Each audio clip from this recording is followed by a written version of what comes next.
Welcome to Scorched Earth and a general reading for the sign of Aquarius, Sun, Moon or Ascendant for Leo season, or, July, August 2026, whatever you prefer, whatever your timing paradigm is. I'm here for it and I'm here for you, Aquarius. So I hope you're well. I'm using my Bulgarian deck, the 777, for you today. And before we begin, if the reading resonates with you and you would like to go a little bit deeper, there will be an extended that you can access at the end. That's via links in the description box below. The first link takes you to Selfie if you just want the standalone video for this reading here. If, however, you would like access to more of the extended content that I produce, which is a considerable amount, you might consider coming over to my private community, which is the Order of the Phoenix on the Circle platform. There you can get access to all of the extended content for all of the signs every month. Watch the weekly energy readings that I put up, which are usually anything 45 minutes plus, depending on how intense the energies are. And come participate in the Deccan Walk. If you've ever wondered about potential crossovers between tarot and astrology, the Deccan Walk is it. And I have to say, it's been nothing short of life-changing for a lot of people. If you join at the higher tier, you can come participate in the live classes that we run over there in all sorts of modalities and get access to the repository of recordings of past classes. So if that sounds like it might be of interest to you, you know what to do with the links below. Let me flip this over and let's have a little chat about what we're actually going to do here today, Aquarius. We're going to start off with the most important question that you can ask yourself in 2026, which is simply like, where am I right now? That's it. Not, what's coming down the pike, anything like that. No, just where am I right now?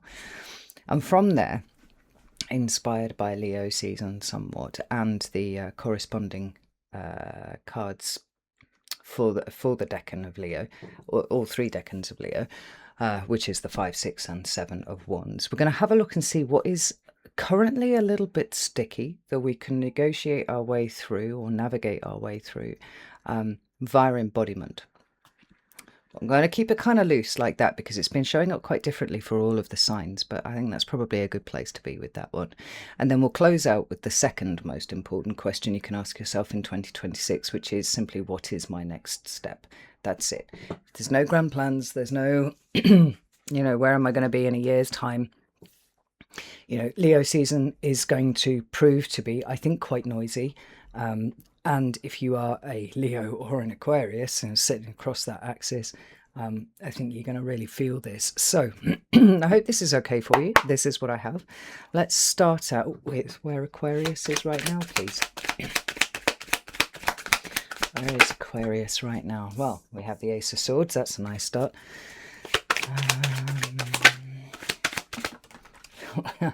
We've got the Justice card on its side. And one more card for Aquarius, please. The 5 of Swords, which is actually an Aquarius card right there. Now, this is quite interesting because it feels subtle and nuanced and maybe just a little bit foggy. We have the moon at the bottom of the deck there. All three cards are of the element of air, which is your suit, obviously. So this is your ace. This is a Venus and Aquarius, actually, this one, I think. This is a Libra card. Now, there's something quite interesting about the Justice card for me. When, I kind of roll things around quite a lot in my head, right? And this card this way, representing Libra, we're talking about equality, justice, equilibrium. We're talking about things being in balance. And although when this card shows up in the reverse, it speaks to potentially injustice, for me, there's something still kind of balanced about that. For me, the most imbalanced way that this card can show up is on its side, like this. If you take the mechanical scales, as we understand them with the two dishes on the side, right? If you flip those upside down, they're going to fall to the same level, right? And it may be unjust and awful and all these kind of things, but there is a kind of weird balance that is going on with that. If you take said same mechanical scales and try and balance them on their end, this is where everything goes really funky. Like, what's going on? Like the chains don't know what to do. The dishes are kind of slipping around everywhere. It feels really, really messy. And we've got this interesting position here between an absolute abject truth. Let me shut the fucking window because dogs. Abject truth, and then something altogether more unstable over this side. Now, we could look at this as being a choice. We have a decision to make betwixt one direction or another. But I feel like what's going on here is access to both truth and something that is fundamentally unstable, and one might say not necessarily even too true. A messy division between the two here with the Justice card, and then the Moon, which fogs everything. And it puts me in mind of, the most successful kinds of misinformation and propaganda and all that kind of thing. It's usually most successful when it contains a grain of truth. And I think the thing that you're having trouble with at the moment, Aquarius, is trying to work out what the actual truth is so that you can align with it. That Moon makes everything very foggy indeed. Interesting. So we have the Ten of Swords at the bottom of the deck. Now, I have a rather hot take about this card.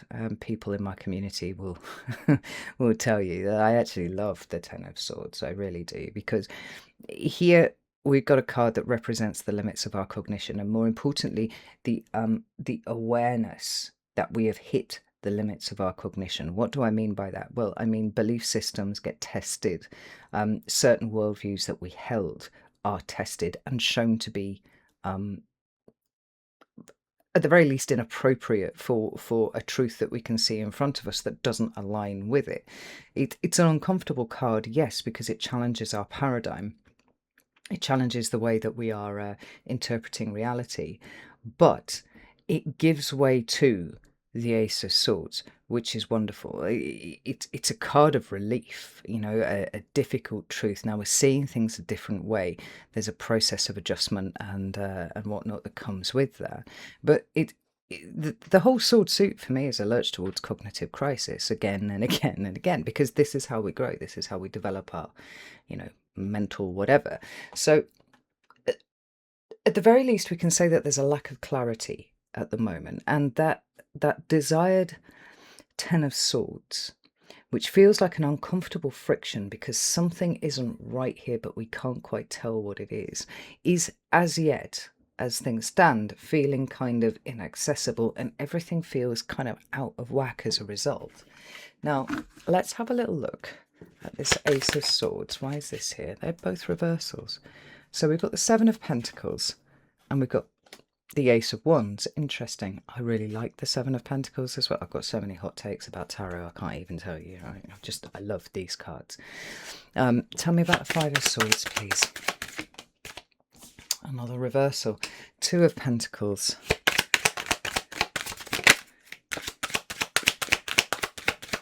One more, please. That's two, for fuck's sake. Right, okay. Queen of Swords, Nine of Wands, Knight of Pentacles at the bottom of the deck. This is really, really interesting because, what I heard is lies that we tell ourselves. And I think, Aquarius, you are, it feels to me, deeply consumed in the act of trying to sift through your own thought processes.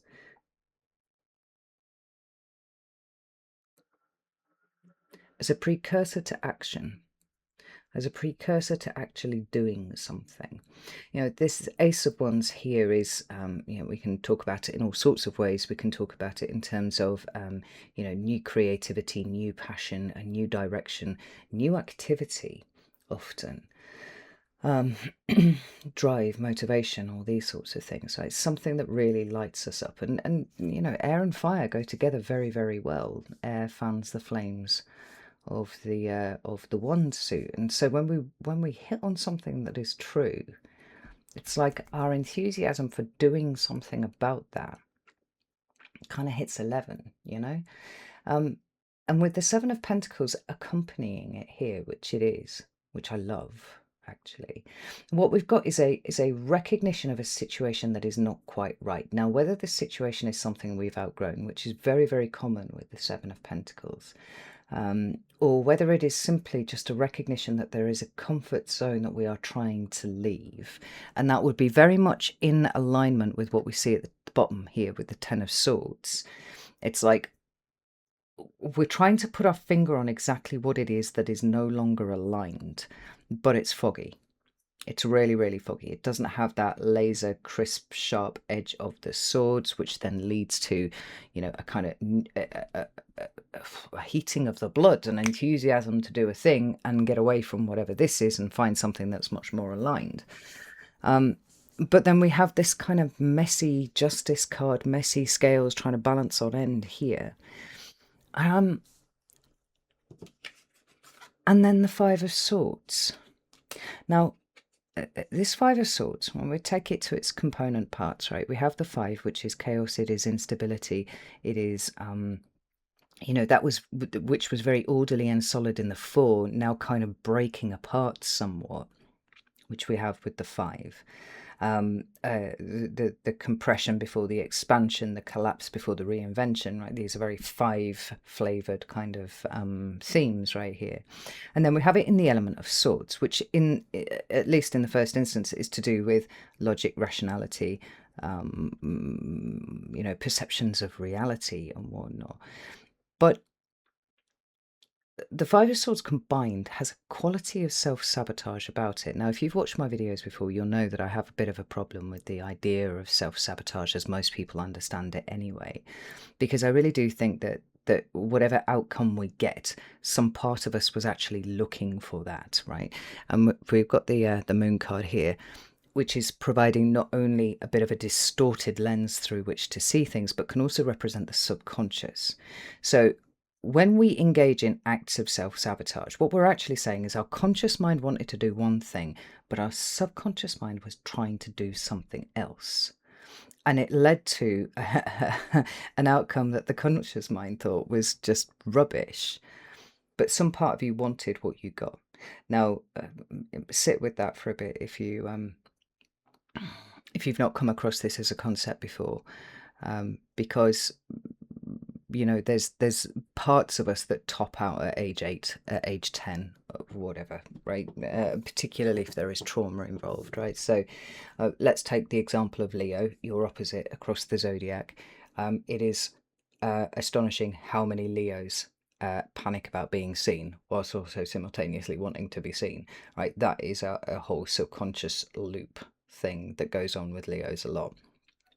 Aquarius, you will have your own version of this, right?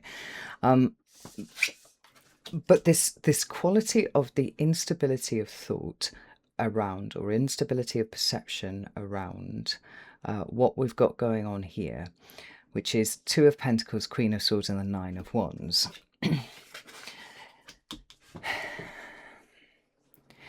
It feels like you're trying to catch yourself in the act of self-sabotage, right? You're trying to find a truth. Now, it could well be that it's a truth that sits outside of you, right? So you may quite literally be engaged in trying to work out who said what about something, right? I think for the most part, though, this is a deeply internal process for all of you. And you're trying to catch yourself out in the act of holding on to perhaps beliefs that can't be supported. Maybe even, no, it is. There's some sort of subconscious belief that you hold about yourself, and it's slippery. It's really fucking slippery. And we're trying and nail it down, but you're struggling with it, right? So we see it here in the Two of Pentacles. This, for me, is the card that covers coping, thriving, or surviving, right? Which one are you doing? And it's an internal state. It's an internal perception state, right? Am I coping? Am I surviving? Or am I really thriving in this moment? The fact that the Five of Swords is here and then the Two of Pentacles is showing up like that feels like I'm not really coping very well.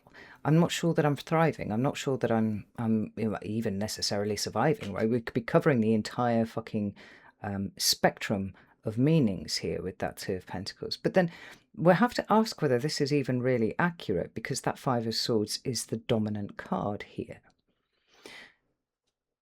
And then we've got the Queen of Swords looking at this character in the Nine of Wands. The Queen of Swords is like all the queens, the what, when, how, where, why, you know, the questioning, the how do we understand it. The queens help us process whatever suit they represent. So in the case of the Queen of Swords, there's a deep desire to understand what the fuck is going on. And she's got blood on her sword. Like, she's taking no prisoners on this one. You are taking no prisoners with yourself on this one. And yet, you seem to be faced with this rather forlorn character here in the Nine of Wands, who is charged with boundaries and yet isn't really that interested in them. There's something really, really complex going on under here, Aquarius. And I do feel, for the most part, for most of you, it's an internal thing that you're wrestling with here that probably has no expression of it outside of yourself at this point. But I do, even though you're capable of taking in a vast amount of information and looking at it, there's something about the way, maybe it's even like the initial premise of what you're looking for, that's seemingly making this really elusive. I might just be the fog of what is real, what is not. Now, Pluto is currently retrograde in your sign and is going to be for a little while yet. I forget when he stations direct, right? But with any kind of retrograde, and we've got a few going on at the moment, there is a kind of inward turn with all of them, and we're going back over stuff, right? It's almost like a grace period that each planet gives us. They don't actually start going backwards. It's just from our perspective on Earth that they appear to, right? But it feels always to me like it's a grace period for you to go back and check your workings. And you're doing that. I mean, you seem to be doing that furiously. But when it comes to whatever it is that Pluto is quietly trying to draw your attention to, it feels so distorted that you feel like you may actually have it, but then you're not sure. And it's like, where does the confirmation come? If you listen to intuitives and tarot readers and things like that, they might make reference sometimes to the internal tuning fork, right? It's totally a real thing. And then when you feel something vibrating inside of you, and you know you've got it. It's like a big tick in the box. It's a confirmation. Okay, this is it. This is the way that we go now, right? And you too may have that thing, Aquarius. You may have that, but it's not ringing. And this is the thing that's really confusing about it, because on the face of it, it looks like you could have it. You could have the truth. You could have worked this out. But where's the confirmation vibration? It's not here. So the question is there something that you've missed? Or is the confirmation vibration just not ringing as loud as usual?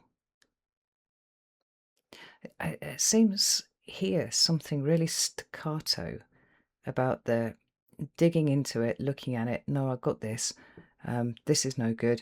This is fine. And then waiting for that something, that sign, that confirmation, that synchronicity, even that just, vibration right there. And it's not coming. Everything feels out of whack when it should just seamlessly coalesce into an ordered state once you understand it. Do you know what's interesting though? I feel like this moon, which is the only water card on the table, is kind of distorting things here a little bit.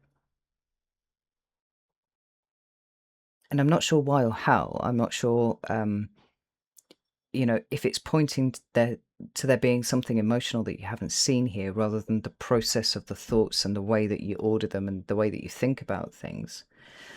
But sometimes mention to my students on Circle that for me the entire sword suit is actually underpinned by water, and it's not really something that you see on the cards, but you know, your emotional self makes decisions before your logical self gets involved, which means if you want to dig below the belief systems, the belief structures, the thoughts that you have about yourself, your environment, other people, like, you have to dig down lower than that. You have to feel your way into it.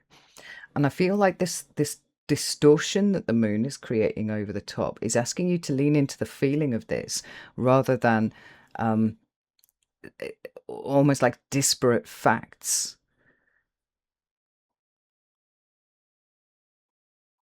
Because the more you seem to try and understand something intellectually, logically, rationally, the more elusive the answer seems to be. Right? Like I said, this moon is sitting over the top of the swords, and it could well be that the issue here is the dominance of the thinking versus the feeling. That's entirely possible, but there are,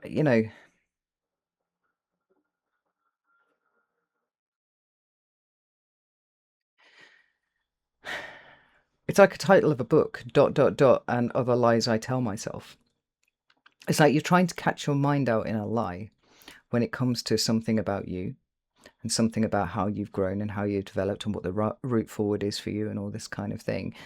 But you're using the very tool that may be lying to you to try and catch it out in the lie. And it's like you could circumvent all of that by just feeling around a little bit. The Knight of Pentacles at the bottom of the deck here is where the South Node is, at least today at the point of recording. By the time you see this, the nodes quite likely will have already switched, and your sign will be the bearer of the North Node for the next 18 months. And it feels like this is one last push from the Virgo sector of your chart, or one last push from the South Node within the Virgo sector of your chart, which, and Virgo likes precision about things, likes to understand and come with receipts and spreadsheets and all this kind of thing. And there's something about that and the way that you're trying to lock down something here, that the South Node is saying, let that go. Now, this is not a Pisces card, which is Virgo's opposite sign. It's a Cancer card, but at the same time, it is that distortive subconscious influence over the top of it. It feels like one last push. And this is really important because as this hungry ghost energy of the North Node enters your sign, it's going to be insatiable, and it's going to be pulling you strongly in the direction of, all things Aquarian, which is going to be pretty cool for you, right? It is. But this feels like a making space. It's really interesting. Well, I've been shitting on for ages, so let's get some more cards out on the table. About the Leo thing. Right, so we've got the Page of Swords, as we might expect. We've got the Fool.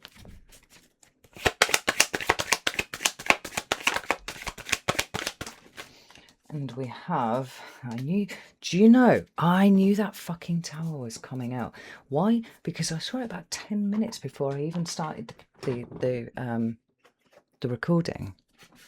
And I was like, that's going to come out for Aquarius. I know it was. And here it is, right? Always surprised. Well, I'm not surprised, no. But maybe you might be surprised. Now, if you remember right at the beginning, I said that we were looking at these cards here through the lens of what is currently sticky and how do we best embody something to navigate through it. Thinking about the energy of the 5 of Wands, 6 and 7, respectively. Now, this is not...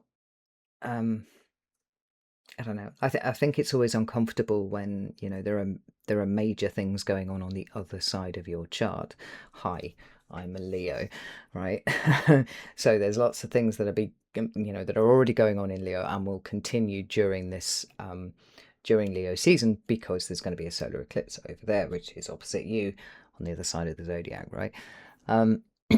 So there's a lot of stuff going on in Leo, but I mean, there's plenty going on in Aquarius as well. And this is one of the reasons why I say that I feel like this axis is going to get very loud, and Leos and Aquarians are going to, feel the brunt of it. And look at what we have here. Now, that Page of Swords we could read as an appeal to more information required, right? But that's sort of your default, Aquarius. Like, fielding ideas, fielding information, fielding all of this sort of thing. And for me, the Tower and the Fool are just blowing this straight out of the water. Like, you can't think your way around a problem that you created, right? Or that you put the building blocks in place to avoid, mentally, subconsciously. That's that old quote that's attributed to Einstein. You cannot solve a problem with the same level of consciousness that created it. Now, whether or not he actually said that, I believe it's attributed to him. And this is quite interesting because it's saying get the fuck out of your element. It's get the fuck out of your head. There's something kind of holistic that is trying to happen here for you, Aquarius, that does not involve the thinking. To me, the Fool and the Tower here are actually negating the energy of the Page of Swords, whilst simultaneously also giving him a different kind of energy, a different kind of information, rather, to work with. The Page of Swords is getting an upgrade, then, is probably the best way to put it. Now, the Fool is fire or air, depending on your perspective. But and here's an interesting thing. There is a school of thought. It's not particularly common, but it is there, that Uranus is the ruling, or is the corresponding planet with the Fool. And it comes from this breakthrough, upheaval, throwing yourself into the void, this sense of something kind of abrupt, right? And I have to be honest, like, I don't really like it. I kind of get it and I see where it's coming from, but I don't really feel like it fits. It's been shoehorned in. So that notwithstanding, I feel like if Uranus did have an actual proper correspondent tarot card within the major arcana, it would be the Tower. There's something very, very Uranian about everything to do with the Tower, not least the fact that it's a course correction, and I think that that's what Uranus does too. So we've got two cards on the table, which may or may not, strictly don't, but may represent the sign, the planet Uranus, which in modern astrology is your ruler. And we're moving down this road of trying to break free from the patterns of our own mind and the toolkit of our own mind, which is perfectly good and not something that I would want to take away from you at all, Aquarius. Please don't misunderstand what I'm saying. But in this instance, this is not something that you can think your way through. There's a shift here that's being asked of you, that we see represented here in the Four of Cups. Like, the issue is emotional, it is not logical, which means that it runs considerably deeper, and that would make sense with Pluto being retrograde in your sign, than necessarily you might have assumed. The Four of Cups for me is an interesting card because it does talk about rejection and rejecting and abandonment issues and, a certain sense of feeling isolated from things. But because it's a four, it's foundation. I mean, I know it's tedious, Aquarius, because we've been talking about this all year, but there is something deeply locked in the emotional space for you that cannot be tunneled to by way of thought. It has to be felt. It has to be allowed to come up to the surface and recognized for what it is and then released. Because in both the case of the Tower and the Fool, there is there is freedom and liberation, whether or not you choose to view it that way.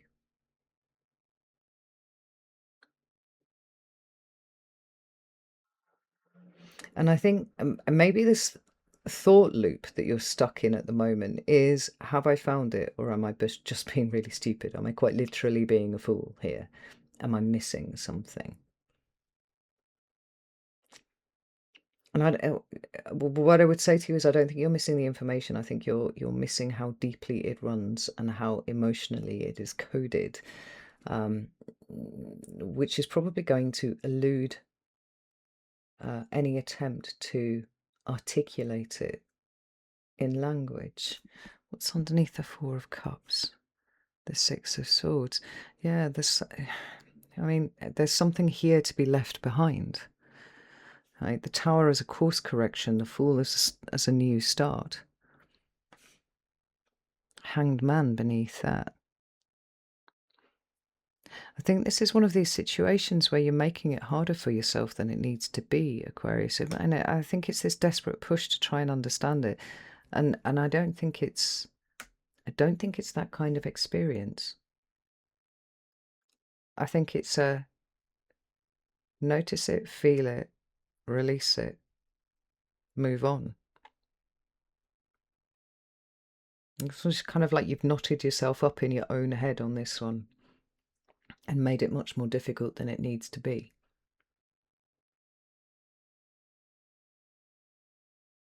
Which, let's face it, is sometimes an unfortunate byproduct of being an air sign, right? Just like, sometimes water signs try and feel their way through everything. And it's like, well, just admit, can we have just a little bit of logic and rationality here? And then you would see that your emotional position is completely unreasonable and irrational, and whatnot. Now, it might well be that part of the reason why this is eluding you is because it's completely irrational and a weird thing, and even maybe in noticing it, you're like, God, that's a little bit childish. I don't even know why I felt like that. And it's like, that's okay. It's allowed. Notice it, feel it,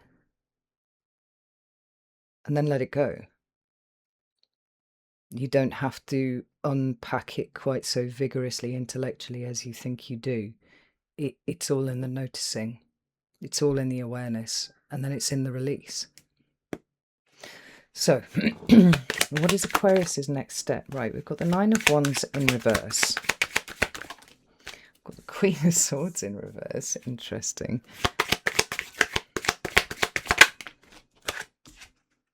Six of Wands. I like that. I like that a lot. Ooh, and look, you've got the High Priestess at the bottom of the deck as well. This makes a lot of sense. Because in the first instance, well, let's start with that Queen of Swords there for a second. Can we just let go of the need for you to understand intellectually what is going on here? Particularly as it pertains to something that you may be feeling inside, right?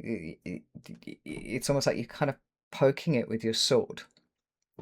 Be like, what the fuck are you? Why are you there? How did you get there? What are you here to say? And it's just kind of going and being like a wobbly emotional jelly. And you're like, it has no form, it has no substance, it seems to have no root. I don't know where it's come from. Like, you don't need to understand any of those things. It's not required. It's not what the moment is asking of you. It's asking you to see it, to notice it, to witness it, to acknowledge that that has existed within you. And then just like pick it up. Feel it wobbling around in your hands. And just being like, it's just a little vulnerability. This is a little anxiety. This is a little insecurity that I've picked up somewhere that I didn't know existed. And it's okay. I don't need this now. Like, thank you for the message, whatever it was, wobbly jelly, but you can go now. Be free. Just let it go like that. But there's something also very interesting here about boundaries.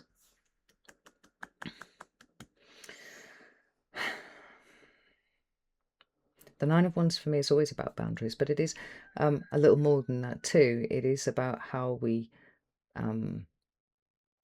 maintain whatever suit it represents, right? So how we work with it, or whether it works with, whether it orders us around.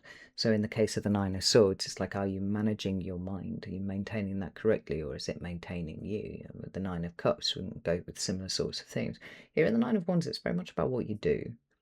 But it feels to me like there's a gap in your cognition somewhere, and correspondingly a little gap in your boundaries somewhere, where this little wibbly jelly has just managed to slide in, or perhaps took up residence there long before you even understood the concept of boundaries, full stop. I mean, your next step is to take this Nine of Wands and put it in the upright. Maybe for you, it might be the acknowledgement that sometimes you do irrational shit and you don't even know why you did it. You don't understand why you did it. And rather than interrogating the fuck out of it, maybe accept with the adult conscious part of your brain that sometimes there are bits of you that act in an irrational way and that are kind of emotional. And if we can't find a reason for it to continue to stay there, we can let it be free. I don't know if the jelly like sprouts wings as you chuck it, or whether it just splats on the ground, right? But this is a really good time to revisit your boundaries, and revisit your motivations for doing things, and just making sure that everything is operating the way that you feel it should. I said, it's at this point, it's feeling like a hyperfixation on trying to work out what it is, when actually it should just be felt, picked up, released, and let go. Because the High Priestess is a very passive energy. She's not saying you have to think furiously about anything. She's like, just be a conduit. Just allow this to flow through you. Yes, you're allowed to have emotions. And yes, you're allowed to, release them if they're no longer serving you. If you can't work out how they got there in the first place, and I would posit that it's that they took up residence at some point when your boundaries were not quite as well as, well established as they could be, then that's sufficient. That's sufficient a reason for them to be there. But it's also sufficient reason for them not to be there anymore, and you can let that go. Because this Six of Wands here, card of success and victory, it is Jupiter in Leo, which is exactly where Jupiter is right now, sitting opposite Pluto in Aquarius, right? They are more or less exact at the point of recording here. It's saying, what are you saying? Sometimes the truth of something can be found in its opposite. Not sometimes the truth of something is its opposite, but sometimes the truth of something can be found in its opposite. The opposite here would be departing from the idea that you need to deeply understand something in order to work with it, versus you can just see it and go, I don't need that anymore, that's fine, and let it go, right? With the corresponding acknowledgement that it existed in the first place. It's really interesting because there's, whenever the Six of Wands shows up, there's a kind of visibility aspect to it. There can't not be, right? And that's the opposite of how you usually like to be. I don't know, there's a visibility to Aquarius, so it just operates differently to the visibility in Leo.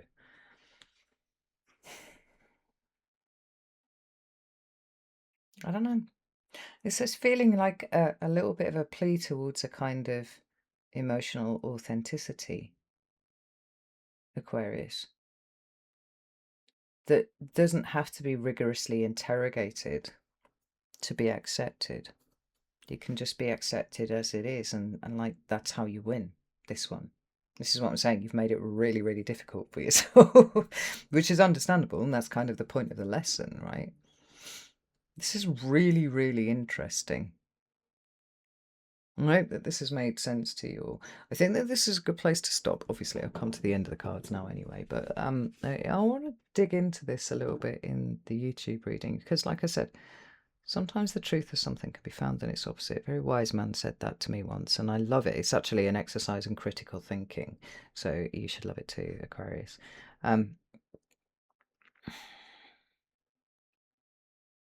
there's something here that Jupiter in Leo is trying to tell you, and I do think it's around emotional authenticity, which doesn't mean going around with your heart on your sleeve and, wailing or anything like that. It's just like acknowledge they're there. Acknowledge that you don't understand them, because sometimes humans are irrational. And don't beat yourself up for it. This is actually a big win for you, Aquarius. All right. I'm going to leave it here. And I'm going to go to the extended. If you would like to join me, you're very welcome to do so. You can do that on Selfie or you can do that on Circle. I would be delighted to see you in either place, as I said before. If that's not your thing, that's absolutely fine. There's no pressure here at all. I think you just need to fucking relax a little bit, Aquarius, is what I think. If you want my God's honest Leo opinion on this one, just relax a little bit. Your lack of understanding, your lack of being able to make sense of it doesn't make it less real. It doesn't. So accept it for what it is and let it go. All right. Know that I love you all very, very much. And I'll see you soon.